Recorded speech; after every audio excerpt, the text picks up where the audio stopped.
Hello दोस्तों, स्वागत है आप सभी का हमारे YouTube channel Indian English school फरक्या में। दोस्तों, आज की इस वीडियो में हम लोग क्लास 8 के गणित के प्रश्नावली 2.2 को हल करेंगे और इसका क्वेश्चन नंबर हम लोग 5 से देखेंगे, क्योंकि इसका पिछला जो वीडियो बनाया गया था उसमें क्वेश्चन नंबर 1, 2, 3, 4 और 5 को कवर किया गया है। और आज की इस वीडियो में हम लोग क्वेश्चन नंबर 6 से हल करेंगे। तो अगर आपने हमारा पिछला वीडियो नहीं देखा है तो कृपया जा करके देख लें, ताकि वो भी आपको समझ में आ जाए कि 1 से लेकर के 5 तक के सवालात को कैसे हल किया गया है। इस वीडियो में हम लोग 6 से कवर करेंगे सवाल को, 6, 7, 8, 9, 10 को, और बहुत ही अच्छी तरीके से आप लोगों को समझाया जाएगा। कृपया धैर्य रखें, वीडियो को बिना स्किप किए हुए देखते रहें। अगर आप हमारे चैनल में नए हैं तो चैनल को सब्सक्राइब कर दें, ताकि इसी तरीके का और भी वीडियो जो मैं अपलोड करते रहता हूँ उसका नोटिफिकेशन आप तक पहुँचता रहे। दोस्तों, समय ज़्यादा बर्बाद ना करते हुए आइए इन प्रश्नों को हल करते हैं। और सबसे पहले 6 नंबर को देखते हैं। 6 नंबर में कह रहा है कि बिल्लू के पास 1 रुपया एवं 5 रुपये के कुल सिक्के हैं। बिल्लू के पास जो है 1 रुपया का और 2 रुपये का और 5 रुपया का सिक्के हैं। कितना? 160 सिक्के हैं। ठीक है, जिनका कुल मूल्य 300 रुपया है और उसकी जो कीमत है वो 300 रुपया है। 1 रुपया, 2 रुपया और 5 रुपया का टोटल सिक्का है 160 सिक्का और उसका जो कीमत है वो है 300। तो यदि 2 रुपये के सिक्कों की संख्या 5 रुपया है, यानी 2 रुपया का जो अगर सिक्का जो है उसका अगर कीमत है सिक्कों की जो संख्या है 5 है, 5 रुपया है, तो सिक्कों की संख्या तिगुनी हो तो उसके पास प्रत्येक प्रकार के कितने सिक्के हैं, यानी 1 रुपया का, 2 रुपया का, 5 रुपया का कितने सिक्के हैं उसके पास में हमें बतानी है। दोस्तों, बहुत ही आसान सवाल है, ध्यान से समझिए, समझ में आ जाएगा। मैं यहाँ पर पहले से ही लिख के रखा हूँ दोस्तों सवाल यहाँ पर। तो देखिए, सवाल पढ़िए और इसका क्वेश्चन खुद से बनाइए, बहुत ही आसान है।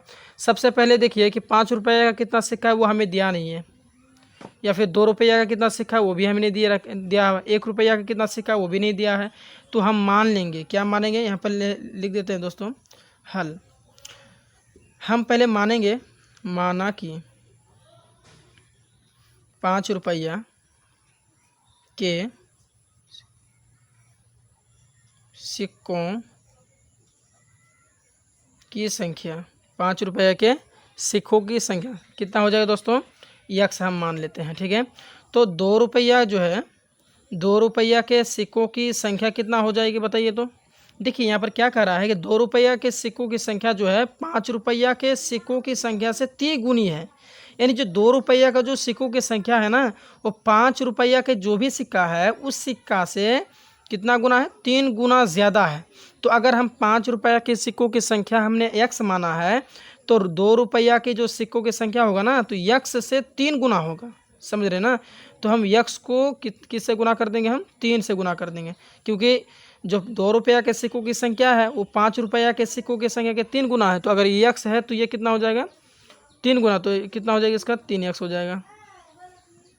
ठीक है, तो उसी प्रकार से 1 रुपया के सिक्कों की संख्या कितना हो जाएगी बताइए। तो इसमें कह रहा है कि तिगुनी है, तो उसके और यहाँ पर कह रहा था कुल 60 सिक्के हैं, 160 सिक्के हैं।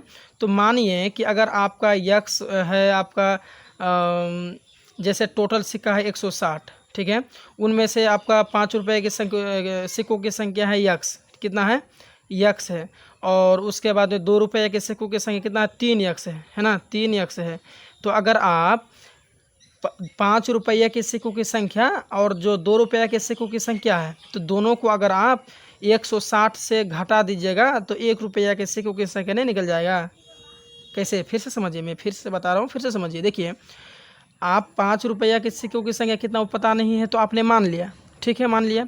उसके बाद में 2 रुपया के सिक्कों की संख्या कितना है, तो कहा है कि 2 रुपया के सिक्कों की संख्या जो है 5 रुपया के सिक्कों की संख्या के 3 गुना है, तो हमने इससे गुना कर दे तो हमारा ये आ गया।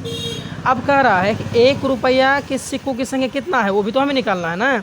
तो वो कैसे निकलेगा, तो मानिए 5 रुपया के सिक्कों की संख्या इतना है, 2 रुपया के सिक्कों की संख्या इतना है, तो अगर इनमें से टोटल है 160, ठीक है, तो 160 सिक्का में से 5 रुपये वाला सिक्का और 2 रुपया वाला सिक्का अगर घटा देंगे तो हमारा जो बचेगा वो ये 1 रुपया के सिक्कों की संख्या नहीं होगा।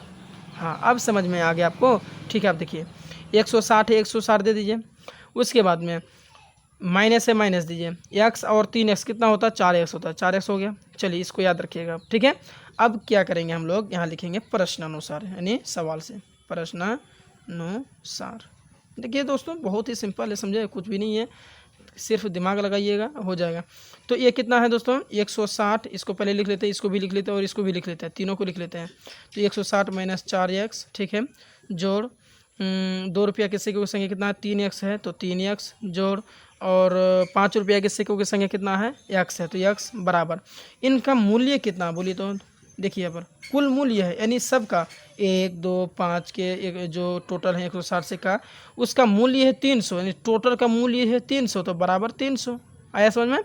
अब इसको हल कीजिए, देखिए 160 माइनस 4x किसका है, ये 1 रुपया का है, और इसका वैल्यू कितना दिया हुआ, देखिए इसका वैल्यू है 1 टका ना, ये किसका है, 1 रुपया वाला है ना, इसको हम गुना कर देंगे हम 1 से, ठीक है, प्लस है प्लस दिए। 3x किसका है, ये 3x 2 रुपया वाला है ना, तो हम 2 को भी 3x से गुना कर दिए, 2 गुने 3x, ठीक है। उस पर जोड़ है, जोड़ दो, x का मान कितना देखिए 5 है ना, 5 रुपया का है ना x, तो हम x को भी किससे गुना कर देंगे, हम 5 से गुना कर देंगे, समझे, यानी 5 गुने हम x कर देंगे, ठीक, बराबर कितना है 300 है, तो 300 दीजिए। आ रहा है ना समझ में दोस्तों। अब क्या करेंगे, 1 को 60 से गुना कीजिए, 60 160 एक हम 160, ठीक है, प्लस माइनस माइनस, 1 को 4x से गुना करेंगे 4x से हो जाएगा, ठीक। फिर 2 3 6 x है, तो x प्लस 5 गुना x कितना हो जाए 5x बराबर 300, ठीक है। अब इसको जोड़िए, देखिए 6 और 5 11x, और ये x इधर है, ये और ये सब एक जाति का है ना x वाला, तो इसको भी इधर लेके आ जाएंगे, यानी माइनस 4x बराबर 300 है, 300 दीजिए, और ये प्लस में है, बराबर के उधर लेके जाएंगे, ये हो जाएगा माइनस में, यानी माइनस आपका आगे 160। आया समझ में। अब क्या करेंगे, 11x में से 4x को घटाएंगे, तो 11x में से 4x घटाएंगे कितना x बचेगा, 7x, ठीक है, 7x बचा बराबर 300 में से 160 निकालेंगे, घटाएंगे कितना हो जाएगा हमारे दोस्तों 40। अब x बाहर निकला तो 140 बटा, एक सेकंड दोस्तों थोड़ा सा हमको सेटिंग करने दीजिए,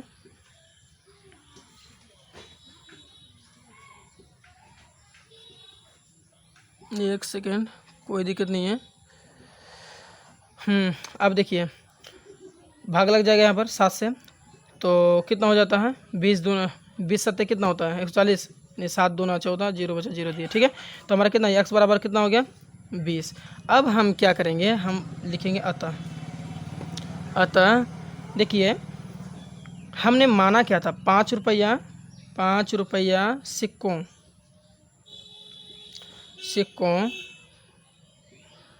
की संख्या हमने क्या मानी थी, बराबर x माना था ना, तो x बराबर माना था, यानी x का वैल्यू कितना आ गया आपका 20 आ गया ना, ठीक है। अब देखिए उसी तरह से 2 रुपया की संख्या, 2 रुपया जो है 2 रुपया सिक्कों की संख्या हमने क्या माना था 3x, तो 3 है तो 3 दोनों जो गुना है तो गुना दो, x का वैल्यू कितना है 20 है ना, तो यहाँ पर गुना कर दो 20 से, तो कितना हो गया आपका 3 दूना 6 बराबर हो गया 60। आ गया समझ में।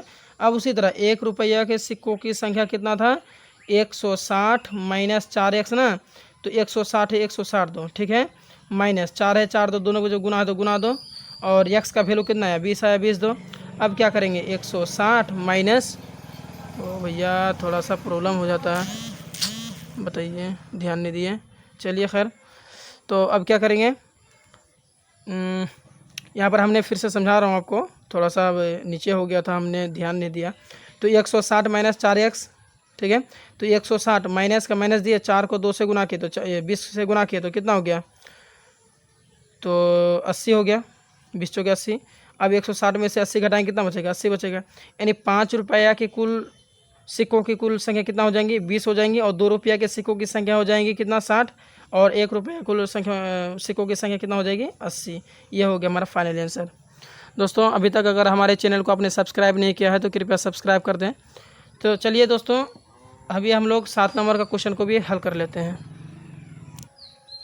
7 नंबर के क्वेश्चन में है कि पिता ने अपने 3 संतानों के बीच अपनी संपत्ति का बंटवारा 1:2:3 के अनुपात में करता है और अपने लिए इक्याई दाएँ सैकड़ा हज़ार दशा 1 लाख रुपया रखता है, यदि उसकी कुल संपत्ति 2.5 लाख रुपया की हो तो प्रत्येक संतान को हिस्से के रूप में क्या मिला। यानी कह रहा है कि 3 बेटों के बीच में जो बंटवारा क्या 1:2:3 में क्या, और वो अपने लिए 1 लाख रुपया रखा और उसके पास में टोटल था 2.5 लाख रुपया, तो उसके प्रत्येक संतान को के हिस्से के रूप में कितना मिला, कितना करके हिस्सा मिला। तो देखिए दोस्तों, इसका जो बंटवारा क्या ना वो अनुपात में क्या, ठीक है, उसको पहले हम मान लेते हैं, क्योंकि जो चीज़ भी अनुपात में रहती है उसे हम क्या करते हैं, मानते हैं। देखिए मैं यहाँ पर पहले से आप लोगों के लिए लिख के रखा हूँ, तो बहुत ही आसान है दोस्तों, इसका ध्यान से समझिएगा, समझ में आ जाएगा। यहाँ पहले लिखते हैं हल, ठीक है। देखिए सबसे हम मान लें, क्योंकि देखिए अपने बेटों के बीच में जो बंटवारा किया वो अनुपात में किया, तो हम यहाँ पर मान लेते हैं, क्या मानेंगे, माना कि पिता द्वारा अपने संतानों के बीच बांटी गई संपत्ति बराबर, हम क्या माना था उसने, मतलब 1:2, यहाँ देखिए 1:2:3 ना, तो 1 यानी 1x, उसके बाद 2 यानी 2x, और 3 तो 3x हमेशा मान लेंगे। उसके बाद में आप सवाल पढ़िए और फिर इसका ये हल कीजिए प्रश्न से, ठीक है, सवाल से। तो अब देखिए क्या है कि यानी 1 यानी इसको जो हमने 1 को मैंने x माना है, तो x, और 2x यानी जो 2 में था उसको हमने 2 माना था, 2x प्लस 3x, और उसके पास में कितना रुपया संपत्ति उसने पास में रखा, 1 लाख रुपया का, 1 लाख रुपया का। तो और टोटल जो है कि कितना, और उसके पास में टोटल कितना था, 2.5 लाख रुपया था ना, 2.5 लाख रुपया था, तो हम इसको 1 लाख से गुना कर देंगे, समझ में आया। अब क्या करेंगे, देखिए इसको आप जोड़िए, 3 और 2 5, 5 और 1 x, कितना x हो गया, 6x हो गया। उसके बाद में प्लस 1 लाख बराबर 2.5 को अगर लाख से गुना करेंगे तो ये आ जाएगा 2,50,000 हो जाएगा, ठीक है। अब क्या करेंगे इसमें दोस्तों, 6x जैसा का तैसा लिखिए बराबर 2,50,000, और ये प्लस में इधर आके कितना हो जाएगा, माइनस में,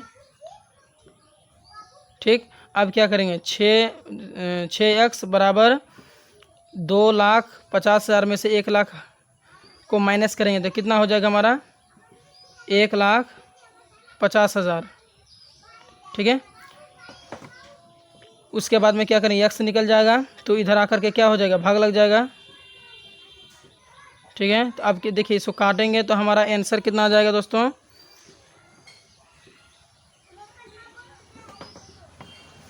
25,000 आ जाएगा, ठीक है। उसके बाद में देखिए तो यक्स का वैल्यू हमें निकल गया। अब क्या करेंगे, अतः लिखेंगे, यहाँ थोड़ा ऊपर कर लेता हूँ दोस्तों मैं,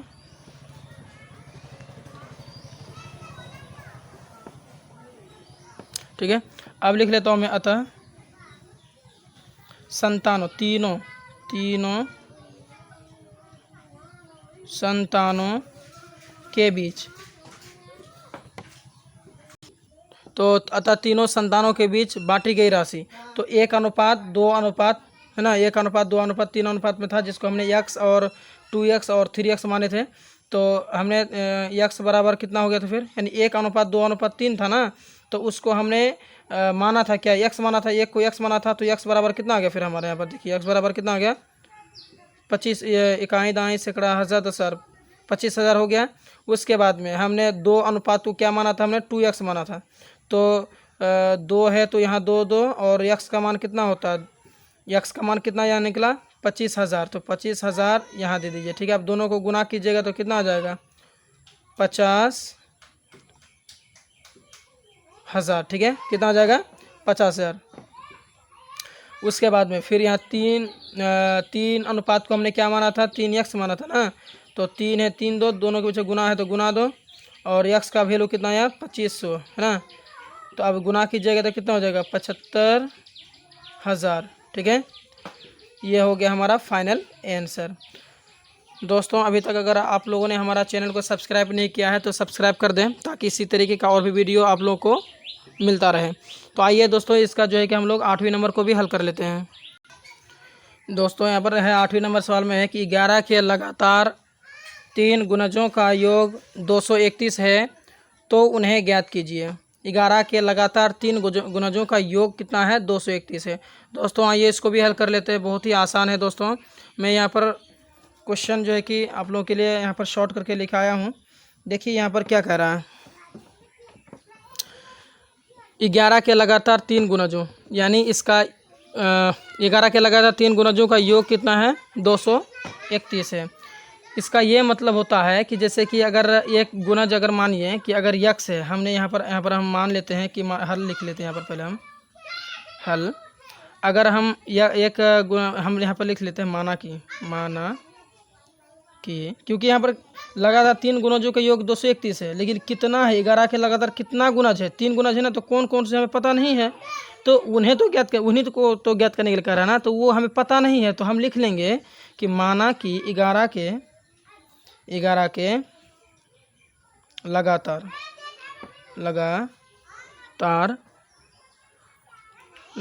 3 गुणजों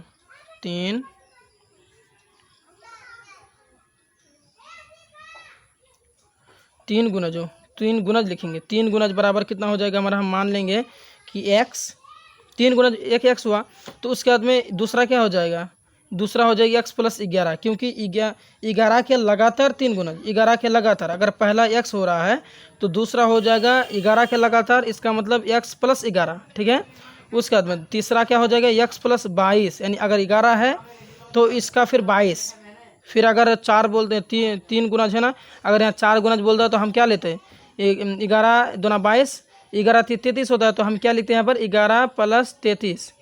अगर 5 यहाँ पर 5 गुणज बोलता है तो हम क्या लिखते हैं 11 गुना 44। इस प्रकार से हम बढ़ते जाते हैं। ठीक है, तो ये हमने मान लिया। अब लिखेंगे प्रश्न से क्या लिखेंगे, यानी ये x और x प्लस 11 और x प्लस, यहाँ पर जोड़ दे देंगे x प्लस 22, इनका जो जोड़ है, इनका जो योग है वो कितना दिया हुआ है 231 है ना, तो बराबर हम लिखेंगे 231। आया समझ में। अब देखिए इसको हल कीजिए। देखिए x और x, कितना x हो गया 2x, और ये x कितना हो गया 3x हो गया ना, तो हम लिख देंगे 3x, और 22 और 11 कितना होता है 33 होता है, तो प्लस 33 बराबर 231। 231 से प्लस में इधर जाए कितना हो जाएगा माइनस में हो जाएगा, तो 3x बराबर 231 में से अगर 33 घटाएं कितना बचेगा 198 बचेगा। ठीक है, अब x बाहर निकल गया, इधर आके क्या हो जाएगा भाग हो जाएगा, भाग करेंगे काटेंगे तो x बराबर हमारा कितना हो जाएगा 198 से अगर हम 3 को भाग देंगे तो हमारा कितना आ जाएगा 66 आ जाएगा। तो हम यहाँ लिखेंगे अतः 11 के लगातार 3 गुणज। ठीक है, क्या हो जाएगा, एक हमने माना था यक्स, तो यक्स का हो जाएगा तो 66, दूसरा हमने क्या माना यक्स प्लस 11 है ना, वही ना माना यक्स प्लस 11, तो इसका क्या हो गया हमारा यक्स है तो यक्स का मान कितना है 66 आया, तो 66 प्लस 11, तो 66 और 11 कितना हो जाता है आपका 77 हो जाता है। ठीक, उसका दूसरा हमने क्या माना था, तीसरा यक्स प्लस 22 माना था ना, तो यक्स प्लस 22, तो यक्स का मान कितना है 66 आया, 66 दीजिए प्लस 22, तो 66 और 22 कितना होता है 88। आया समझ में दोस्तों, यही हो गया हमारा आंसर। तो आपको समझ में आ ही गया होगा शायद। तो आइए दोस्तों, इसका हम लोग 9 नंबर को भी हल कर लेते हैं। देखिए बहुत ही आसान है, ध्यान से समझिएगा, समझ में आ जाएगा। ठीक है, आइए हल कर लेते हैं अगला। देखिए दोस्तों 9 नंबर सवाल में कह रहा है कि संकुल संसाधन केंद्र मध्य विद्यालय फरना में आयोजित बाल मेले में प्रत्येक विजेता छात्र को 2 कलम एवं विजेता को छोड़कर शेष सभी प्रतिभागियों को एक कलम दिया गया, यानी जो भी उसमें जीते थे मेला के अंदर में उन्हीं को जो है कि उनमें से जो विजेता थे उनको 2 कलम, और जो विजेता नहीं थे उसको छोड़ करके उसको 1 कलम दिया। ठीक है, यदि 100 छात्र के बीच 120 कलम दिए गए, अगर 100 छात्र के बीच में अगर 120 कलम दिया गया तो विजेता की संख्या ज्ञात करें। तो विजेता की संख्या क्या है वो हमें बताना है। देखिए दोस्तों, बहुत ही आसान है, ध्यानपूर्वक समझिएगा, समझ में आ जाएगा। ठीक है, तो यहाँ पर मैंने पहले से यहाँ पर एक शॉर्ट पेपर में मैंने बना के रखा है। तो यहाँ देखिए, मैं पहले इसको हल करता हूँ, आप लोगों को बताता हूँ। बहुत ही आसान है, थोड़ा ध्यान से समझिएगा। तो विजेता, यहाँ देखिए, विजेता छात्र को 2 कलम दिए, ठीक है, और विजेता को छोड़ करके जो है जितने भी स्टूडेंट थे, छात्र थे, उनको 1 कलम दिया गया। तो हमें जो है कि कितना विजेता छात्र थे उसकी छात्रों की संख्या निकालनी है। तो हम कैसे निकालेंगे? तो विजेता छात्रों की संख्या कितना वो हमें तो पता नहीं है, तो हम यहाँ पर क्या करेंगे, मान लेंगे। क्या मानेंगे? हम यहाँ लिखेंगे माना कि, हम लिखेंगे माना, पहले हम कितना नंबर का हल करें, 9 नंबर का हल करें, 9 नंबर यहाँ लिख देते हैं। हाँ, माना कि विजेता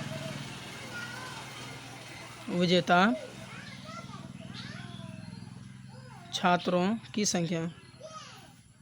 संख्या हम क्या मान लेंगे दोस्तों, x मान लेंगे। समझ में आया? क्या मानेंगे? x। तो दूसरे छात्रों की संख्या कितना हो जाएगा, जो विजेता नहीं है तो उसकी संख्या कितना हो जाएगा, तो हम लिख देते हैं दूसरे छात्रों की संख्या कितना हो जाएगा। टोटल छात्र तो 100 है ना, देखिए यहाँ पर, देखिए, यदि 100 छात्रों के बीच, यानी टोटल संख्या है आपका 100, तो अगर हम 100 में से, टोटल छात्रों में से 100 में से, और विजेता छात्रों की संख्या x है माने हमने, तो अगर हम टोटल छात्रों में से विजेता छात्र को घटा दें तो हमारा दूसरे छात्रों की संख्या नहीं निकल जाएगी। तो हम ये क्या लिखेंगे, 100 माइनस x। अब हम क्या लिखेंगे, प्रश्न से। अब देखिए, प्रश्न से यानी x प्लस 100 माइनस x, यानी x हो गया विजेता और जो दूसरा बच्चा हो गया वो हो गया 100 माइनस x।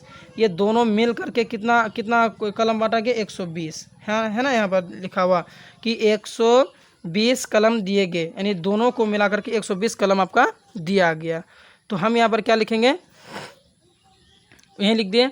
अब देखिए, x वाला जो है विजेता, इसको कितना रुपये वाला कलम दिया गया, 2। तो हम यहाँ लिखेंगे 2 गुने x। ऐसा समझ में? यहाँ पर आपको फिर से मैं दिखा देता हूँ। जैसे 2 कलम, सॉरी 2 रुपया वाला नहीं, 2 कलम दिया गया। 2 कलम किसको दिया गया, विजेता को, जो विजेता थे ना, प्रत्येक विजेता छात्र को 2 कलम दिया गया। तो हम x को गुना कर देंगे 2 से, प्लस 100 माइनस x, ये किसका है, दूसरे बच्चों की। तो दूसरे बच्चों को 1 कलम दिया गया ना, तो दूसरे बच्चों को 1 से हम गुना कर देंगे। 100 माइनस x को हम किससे गुना करेंगे दोस्तों, 100 माइनस x को हम 1 से गुना कर देंगे, क्योंकि 1 कलम दिया गया है। और बराबर के बाद में कितना, 120 से 120 दे देंगे। आया समझ में? अब देखिए क्या करेंगे, 2 को x के साथ गुना करेंगे तो 2x हो जाएगा, प्लस 1 को 100 से गुना करेंगे 100, प्लस माइनस 1 को x से गुना करेंगे x से होगा, बराबर क्या होगी, 120। अब 2x में से 1x को घटा देंगे, ये जात में घट जाता है, तो 1x बचेगा ना, बराबर के बाद में 120, और ये प्लस में ही इधर आ जाएगा आपका 100 माइनस में। अब क्या हो जाएगा, 120 में से हम अगर 100 घटा देंगे तो हमारा कितना आ जाएगा, 120 में से 100 घटाएंगे तो डायरेक्ट हमारा 20 नहीं आएगा, चलिए 20 आया। यानी हम यहाँ पर क्या लिखेंगे, अतः विजेता छात्रों की संख्या बराबर कितना हो जाएगा, हमने क्या माना था, विजेता छात्रों की संख्या हमने क्या माना था, x माना था ना, तो x का वैल्यू कितना आया, यहाँ पर 20 आया। यानी विजेता छात्रों की संख्या हमारी हो गई x। क्यों x? क्योंकि हमें वही तो मांग रहा था ना, यहाँ पर कह रहा था कि विजेताओं की संख्या ज्ञात कीजिए। तो हमने विजेताओं की संख्या हमने ज्ञात कर लिया, हमारा विजेता की संख्याओं की छात्रों की संख्या कितना है, 20 है। दोस्तों, अभी तक अगर हमारे चैनल को आपने सब्सक्राइब नहीं किया है तो सब्सक्राइब कर दें, ताकि इसी तरीके का और भी वीडियो जो मैं आप लोगों के लिए बनाऊँ उसका नोटिफिकेशन आप तक पहुंचता रहे। तो दोस्तों आइए इसका लास्ट क्वेश्चन भी हल कर लेते हैं हम लोग। देखिए दोस्तों 10वें नंबर सवाल में कह रहा है कि रवि के पिता की वर्तमान उम्र रवि के वर्तमान उम्र के 3 गुने से 5 वर्ष अधिक है। यानी जो रवि के जो पिता हैं उनका जो उम्र है उसके बेटे के उम्र से 3 गुना से भी 5 वर्ष जो है कि क्या है ज़्यादा है। तो 5 वर्ष बाद उनकी उम्रों का योग 47 वर्ष होगा। 5 वर्ष के बाद में जो है उनके उम्रों का जो योग है वो 47 होगा। तो दोनों की वर्तमान उम्र ज्ञात कीजिए। तो दोनों का जो है उम्र का वर्तमान उम्र नहीं, अभी का जो वर्तमान उम्र है वो हमें ज्ञात करने के लिए कह रहा है। देखिए दोस्तों बहुत ही आसान है। देखिए मैंने इसको भी जो है इस क्वेश्चन को भी यहाँ पर शॉर्ट करके यहाँ पर मैंने लिख के रखा है आप लोगों के लिए। तो यहाँ देख लीजिए पहले यहाँ पर हम पहले मान लेते हैं। क्या मानेंगे हम कि देखिए मानेंगे क्या, जैसे माना कि रवि का वर्तमान उम्र क्या यक्स है, हम ऐसा मानेंगे। क्यों यक्स मानेंगे? क्योंकि रवि का वर्तमान उम्र कितना है वो तो हमें पता नहीं है। तो हम यहाँ पर मान लेंगे कि रवि माना कि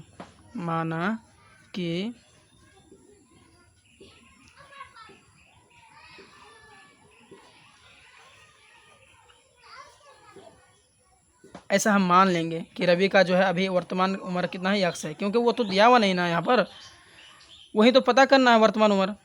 तो यक्स मान लेंगे। तो उसी हिसाब से रवि के पिता का वर्तमान उम्र कितना हो जाएगा उम्र, क्योंकि अगर इसका वर्तमान उम्र कुछ पता नहीं है, हमने यक्स माना है, तो उसी प्रकार से रवि के जो पिता है उसका वर्तमान उम्र कितना वो भी तो निकालने के लिए कह रहा है, और वो भी तो हमें पता नहीं है। तो वो भी हमको मानना पड़ेगा। क्या मानना पड़ेगा? उसको हम क्या मानेंगे? जैसे इसको हम यक्स माने हैं तो रवि के पिता का उम्र कितना था? रवि के वर्तमान उम्र के 3 गुने से 5 वर्ष ज़्यादा, यानी रवि का जो उम्र होगा उससे उसके पिता का उम्र 3 गुना, यानी इससे 3 गुना से भी 5 अधिक होगा। तो 3 गुने यक्स है ना से 5 अधिक, तो 5 प्लस कर दो, यही हो जाएगा रवि के पिता का उम्र। क्यों? जैसे रवि का उम्र है यक्स और रवि के पिता का जो उम्र है ना इसके उम्र से 3 गुने से 5 ज़्यादा। तो अगर इसका यक्स है तो 3 गुने यक्स और हम प्लस में 5 करेंगे। आया समझ में कैसे हम कर रहे हैं? तो ये हो जाएगा 3 यक्स और प्लस में 5, 3 गुना यक्स 3 यक्स प्लस 5। आया समझ में? चलिए अब क्या करेंगे, 5 वर्ष के बाद में कह रहा था तो हम लिखेंगे 5 वर्ष बाद। ठीक है, 5 वर्ष बाद। 5 वर्ष बाद में रवि का उम्र कितना हो जाएगा? रवि का उम्र बराबर रवि का उम्र है वर्तमान में यक्स, और 5 वर्ष के बाद में कितना हो जाएगा? कॉमन सी बात है भाई, यक्स प्लस 5 यानी 5 साल बढ़ जाएगा। 5 वर्ष के बाद में रवि का उम्र कितना हो जाएगा? यक्स प्लस 5 यानी 5 ज़्यादा हो जाएगा। तो उस हिसाब से रवि के पिता है ना, रवि के पिता का उम्र कितना हो जाएगा? 5 साल के बाद कितना हो जाएगा? इसका जैसे x प्लस 5 हुआ तो इसका वर्तमान में 3x प्लस 5 था, तो इसका क्या हो जाएगा? 3x प्लस 5, और 5 साल के बाद तो प्लस 5। जैसे यहाँ पर x के साथ प्लस 5 किए तो उसमें भी x प्लस 5 करेंगे। ये तो उम्र है, तो आपका वर्तमान उम्र है ना पिता का। तो 5 साल के बाद क्या हो जाएगा? 5 साल के बाद तो और बढ़ जाएगा ना। तो हमारा कितना हो गया? 3x प्लस का 5 और 5 कितना हो गया? 10 हो गया ना। तो ये हो जाएगा 10, ये हो गया। ठीक है, 5 साल के बाद में। तो आइए हम इसको हल कर लेते हैं। बहुत ही आसान है। देखिए पर लिखेंगे क्या? प्रश्न से। प्रश्न पढ़िए कितना है? x प्लस 5 किसका उम्र है ये? बोलिए शाबाश, रवि का उम्र 5 साल के बाद, और जोड़ 3x प्लस 10 ये किसका उम्र है दोस्तों? इसके पिता का उम्र। दोनों का जो योग है वो कितना है? 47 है। यहाँ देखिए दोनों का योग कितना है? 47 है। तो बराबर 47 देंगे। अब इसको हल कीजिए, x का मान निकल जाएगा।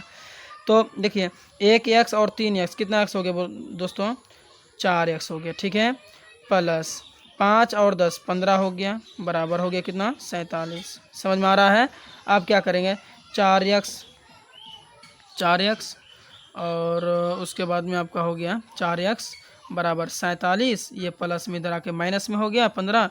उसके बाद में 4x बराबर हो जाएगा आपका, तो 47 में से हम 15 को घटाएंगे तो हमारा कितना आ जाएगा? 32 आ जाएगा। अब यक्स निकला तो 32 से 4 भाग में आ जाएगा। अब काटेंगे तो यक्स बराबर, यक्स का मान कितना आ गया? x बराबर हमारा कितना आ गया? यक्स का मान आपका आ गया 8, क्योंकि 8 चौके 32, तो 8 आ गया। तो हमने अब क्या माना था, देखिए हमने क्या माना था, हम लिखेंगे अभी, तो लिखेंगे अतः रवि का वर्तमान उम्र, रवि का वर्तमान उम्र हमने क्या माना था, देखिए वर्तमान उम्र हमने माना था x माना था, तो x माने थे, तो x का मान कभी कितना है 8 आया, तो हमारा ये हो गया रवि का वर्तमान उम्र कितना आ गया 8 आ गया, ठीक है। और रवि के पिता के वर्तमान का उम्र कितना हमने क्या माना था 3x + 5, हमने इसको हल करके बताए थे, समझाए थे आपको। तो 3 है तो 3 दीजिए, दोनों के बीच में गुना दीजिए, x का मान आया 8 है ना, 8 आया प्लस का 5, 8 तिया 24 प्लस का 5, 24 और 5 होता है 29 वर्ष, ये हो गया उसका पिता का उम्र। तो यही हो गया हमारा दोस्तों आंसर। दोस्तों आपको वीडियो कैसा लगा कमेंट बॉक्स में ज़रूर बताएं।